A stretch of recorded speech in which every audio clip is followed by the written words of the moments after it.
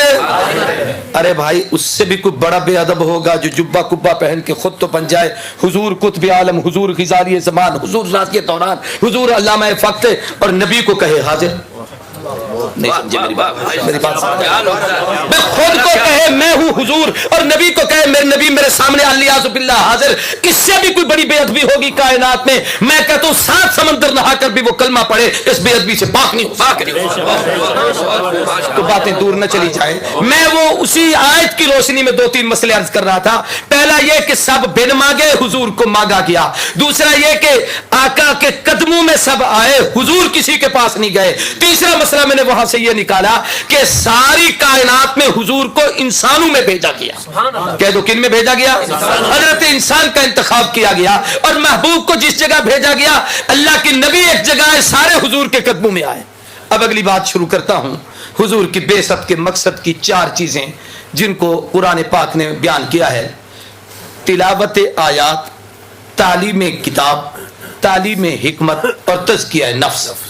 اب میں اس کی تفصیل پہ بیٹھوں تو بڑی میری ہر مہینے کی نسبت سے ایک ایک کتاب ہے، لیکن یہاں پر ساتھ نہیں ہے، انشاءاللہ آئندہ آنے والے کسی اجتماع تک اس ہفتے میں وہ آ جائیں گی، میں نے پاکستان سے منگوائی ہیں۔ ہر مہینے کی مناسبت سے اس میں 10-10 15-15 مضامین ہیں، اس میں بہت ساری باتیں ہیں۔ میں عرض کر رہا ہوں کہ تلاوت آیات، قرآن کو پڑھنا، دنیا میں جتنی آسمانی کتابیں آئی ہیں کسی کتاب کی تلاوت نہیں، صرف قرآن ہے۔ اتل ما اوحی الیک من الکتاب، جس کی تلاوت ہے، اور یہ تلاوت کی وجہ سے آج تک محفوظ ہے۔ جناب والا ہزاروں لاکھوں قرآن کے حافظ ہیں، تو حضور نے پہلا فریضہ اس پر انجام دیا۔ دوسرا یہ ہے کہ تعلیم کتاب، تلاوت ہے الفاظ پڑھنا، اور تعلیم ہے اس کے معنی اور مطالب کو سمجھنا کہ قرآن کا معنی کیا ہے، مطلب کیا ہے، اس کے ضمن میں علم حدیث آ جائے گا۔ اور تیسری چیز ہے تعلیم حکمت، اور حکمت کا معنی امام احمد ابن حنبل نے لکھا ہے سنت رسول، جس کا دوسرا مفہوم یہ آئے گا فقہ اسلامی، کہ قرآن و سنت سے مسائل کون سے مستنبط ہوتے ہیں۔ اور چوتھی چیز ہے تزکیہ، اور تزکیہ کا معنی ہے پوری توجہ سے کہ اپنے اندر کو، عقیدے کو پاک کرنا، اعمال کو پاک کرنا، اخلاق کو پاک کرنا، معاشرت کو پاک کرنا، مال کو پاک کرنا۔ اس تزکیے کے لیے پیغمبر آئے، اور اسی تزکیے کے لیے تلاوت آیات تھی، اسی تزکیے کے لیے تعلیم کتاب ہے، اسی تزکیے کے لیے تعلیم حکمت ہے، اور اس تزکیے پر پھر کبھی موقع ملا تو تفصیل سے باتیں کریں گے۔ میں عرض یہ کرنا چاہتا ہوں، حضور آئے، آپ نے پاک کیا، یہاں پاک کرنے پر بھی ایک بات بتا دوں، حضور پوری کائنات کے نبی ہیں، تو اللہ کے نبی نے 1 2 3 4 5 12 14 کو نہیں پاک کیا، بلکہ قیامت تک کی انسانیت کو پاک کیا۔